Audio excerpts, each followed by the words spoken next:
Bro யார்ட்டாச்சும் போய் என்ன உங்களுக்கு தெரியுமா, உங்களை எனக்கு நல்லா தெரியும்னு சொல்லி கேளுங்க ப்ரோ. பட்டு பட்டு கேட்குறோம். ஐயா நல்லா இருக்கீங்களா? ஐயா நல்லா இருக்கீங்களா? நல்லா இருக்கீங்களா?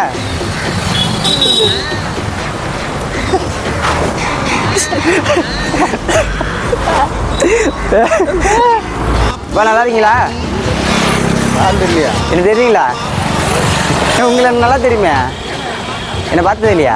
உன் பேரந்தத்தா நானே. உன் பேரந்தத்தா தெரியாதுண்ணா. தெரியலையே. வீட்டில் அப்பா நல்லா இருக்காங்களா? எனக்கு தெரியாதா உங்களுக்கு?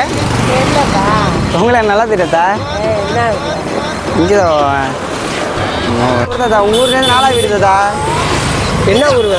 நாலாவது ஊர்னா என்ன ஊருன்னு ஒன்று கேட்குறேன். நீங்கள் என்ன ஊர் தாத்தா? சித்தாங்காத்திருப்பு. சித்தாத்திருப்பு எனக்கு தெரியாதா? முனுசாமி மோகன் தாத்தா. ராமு முனுசாமி அவங்க மோகன். அது காண முடியலை, எங்கள் ஊர் இல்லையே. காண முடியும். என்ன தாத்தா இப்படி சொல்கிறேன்?